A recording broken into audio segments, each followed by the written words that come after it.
रुक करते हैं इस वक्त की एक बड़ी खबर का। पेपर लीक मामले पर ये बड़ी जानकारी आप तक पहुंचा दें। जयपुर से ये बड़ी खबर पेपर लीक मामले पे, जहां पर 15 एसआई को हिरासत में लिया गया है। पेपर लीक पर एसओजी से पूछताछ की जा रही है। एसओजी पूछताछ कर रही है इन 15 ट्रेनी सब इंस्पेक्टर को, जो कि हिरासत में लिए गए हैं। एसओजी मुख्यालय में ये पूछताछ लगातार जारी है।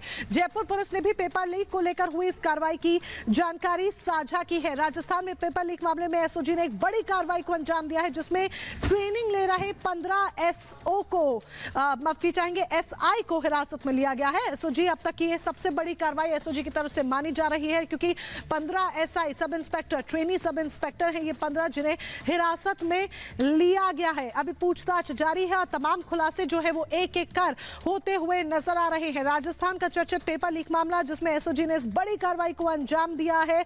और आपको बता दें कि एसओजी ने राजस्थान पुलिस अकेडमी और राजस्थान पुलिस ट्रेनिंग अकेडमी में ट्रेनिंग ले रहे 15 एसआई पर शिकंजा कसा है और उन्हें हिरासत में लिया है। पूछताछ लगातार जारी है। एसआईटी ने जारी किया है हेल्पलाइन नंबर। पेपर लीक मामले में लगातार एक्शन हो रहा है। भजनलाल शर्मा मुख्यमंत्री लगातार एक्शन लेते हुए नजर आ रहे हैं। हेल्पलाइन नंबर भी हम आपको आपकी टीवी स्क्रीन पर दिखा रहे हैं। पेपर लीक केस में एक्शन लिया जा रहा है। ट्रेनिंग कर रहे 25 एसआई पर संदेह जताया गया और एसआईटी ने यह बड़ा एक्शन लिया है। 15 एसआई ट्रेनीज एसआई हिरासत में लिए गए हैं। राजस्थान के मुन्ना भाई अब नहीं बचेंगे। जिस तरीके से मुख्यमंत्री की तरफ से लगातार कार्रवाई की जा रही है, ये साफ सीधे तौर पर पता चल रहा है कि अब राजस्थान में मुन्ना भाई बचने वाले नहीं हैं। आपको बता दें, इसकी जानकारी भी साझा की गई है।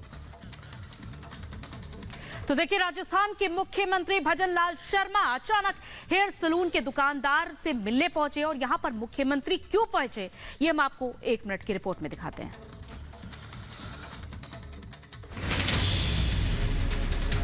राजस्थान के मुख्यमंत्री भजनलाल शर्मा अपनी अलग छवि के लिए जाने जाते हैं। ऐसा ही राजस्थान के बीकानेर में भी देखने को मिला।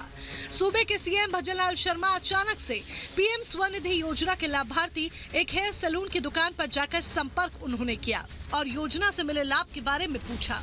यही नहीं, गोपाल नाम के दुकानदार ने सीएम भजनलाल शर्मा को कुर्सी पर बैठाकर उनके बाल भी संवारे। इस दौरान मुख्यमंत्री ने अपने बाल बनवाए और हल्का सा हेयर कट भी करवाया। मुख्यमंत्री इस दौरान हंसी मजाक करते नजर आए। केंद्रीय मंत्री अर्जुन राम मेघवाल, कैबिनेट मंत्री सुमित गोदारा भी उनके साथ मौजूद नजर आए। दुकानदार ने मुख्यमंत्री भजनलाल शर्मा को बताया कि उसने साल 2010 में एक स्ट्रीट वेंडर के तौर पर हेयर सैलून खोला था। 2019 में उसने प्रधानमंत्री नरेंद्र मोदी की पहल पर प्रारंभ पीएम स्वनिधि योजना के तहत ऋण प्राप्त किया और अब तस्वीर आपके सामने है। Bureau report, Republic Bharat. बड़ी जानकारी लगातार हम आप तक पहुंचा रहे। एक बार फिर से एक बड़ी अपडेट आपको बता दें कि किस तरीके से पेपर लीक मामले में एक्शन लगातार लिया जा रहा है। राजस्थान का चर्चित पेपर लीक मामला, जयपुर से ये बड़ी जानकारी, एक्शन लगातार लेते हुए मुख्यमंत्री नजर आ रहे हैं। मुन्ना भाई अब बचने वाले नहीं है। अमनदीप हमारे साथ जुड़ चुके हैं, उनका फटाफट से यहाँ पर रुक कर लेते हैं। अमनदीप, साफ सीधे तौर पर मुख्यमंत्री ने जिस तरीके से एक्शन लिया है, ये सीधे तौर पर दर्शा दिया है कि राजस्थान में अब पेपर लीक नहीं चलने वाला है, जो कि प्रथा एक तरह से देखी जाती थी राजस्थान में, क्योंकि बार बार इस तरह के मामले सामने आते थे।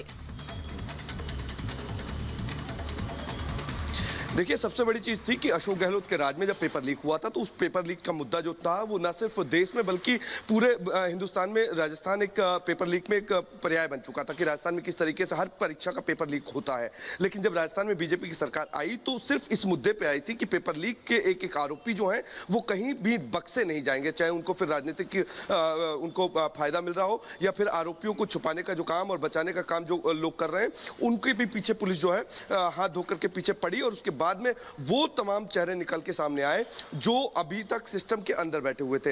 एसआई परीक्षा पेपर लीक जब हुआ था, उसका मुद्दा न सिर्फ राजस्थान में बल्कि हिंदुस्तान में उछला था। प्रधानमंत्री नरेंद्र मोदी ने अपने रैलियों में भी उसका जिक्र किया था और ये श्योरिटी दी थी कि जो भी पेपर लीक में या पेपर माफिया हैं, उनको सिस्टम के अंदर से बाहर लेकर के आएंगे, बेनकाब करेंगे। और यही काम किया है जब सरकार आई है। तो एसओजी के आईजी वीके सिंह ने जब पीएचक्यू आरपीए में जब ट्रेनिंग जो ले रहे थे, जो एसआई ट्रेनिंग ले रहे थे, उन सब इंस्पेक्टर्स को ढूंढ के निकाला और 15 ऐसे प्रशिक्षु लोग थे, सब इंस्पेक्टर थे, जिनको न सिर्फ बाहर निकाला बल्कि उस सिस्टम में से निकाल के पेपर माफियाओं के बारीकी पिन पॉइंट पर जो जानकारी मिली थी, उन जानकारियों के तहत इन तमाम लोगों को निकाल के बाहर निकाल के आए। यानी कि 15 आरपीए में जो ट्रेनिंग ले रहे थे प्रशिक्षु सब इंस्पेक्टर, उनको अभी हिरासत में लिया है, पूछताछ जारी है।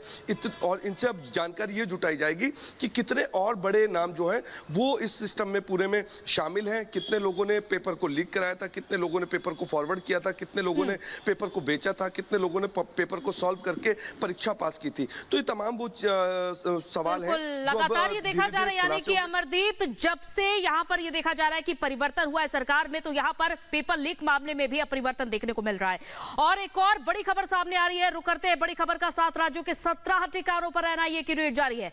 दरअसल धार्मिक कट्टरपंथ को लेकर छापेमारी जारी है। बेंगलुरु जेल में कट्टरपंथ केस में ये रेड जारी है। तो लश्कर-ए-तैयबा आतंकी बेंगलुरु जेल में कैदियों को बनाया था कट्टरपंथ, और इसी को लेकर एनआईए की रेड अलग अलग राज्यों में 17 ठिकानों पर जारी है। तो धार्मिक कट्टरपंथ का ये मामला जब सामने आया था, बेंगलुरु की जेल में कैदियों को कट्टर बनाया जा रहा था, उसके बाद इसी से जुड़े मामले में अब अलग अलग जगह पर एनआईए की टीम पहुंची हुई है और छापेमारी कर रही है। इस केस से जुड़े ठिकानों पर पहुंच रही है और यहां पर लगातार छापेमारी कार्रवाई जारी है। तो कुल 7 राज्य के ये 17 ठिकाने हैं जहां पर एनआईए की टीम पहुंची हुई है और रेड कर रही है। लगातार तलाशी अभियान जारी है कि कौन से मॉड्यूल थे इस पूरे कट्टरपंथ मामले से जुड़े हुए, जिनके ठिकाने खंगाले जा रहे हैं और उनकी धरपकड़ की जा रही है।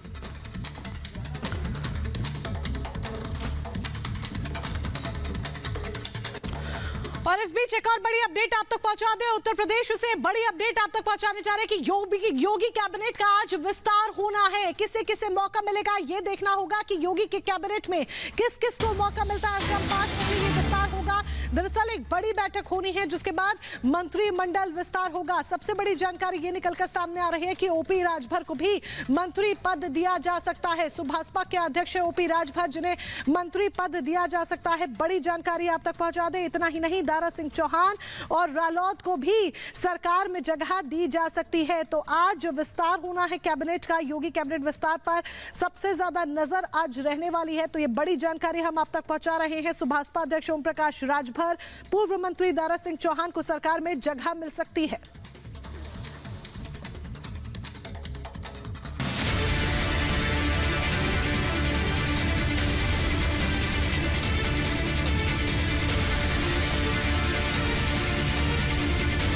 यूपी की 80 में से 80 सीटें जीतने की तैयारी में बीजेपी कोई भी कसर बाकी नहीं रखना चाहती। बीजेपी की तरफ से अब तक यूपी की 80 सीटों में से 51 सीटों पर उम्मीदवारों के नाम का ऐलान किया जा चुका है। बाकी उम्मीदवारों के नामों के ऐलान से पहले सीएम योगी अब अपना कैबिनेट विस्तार करने की तैयारी में हैं।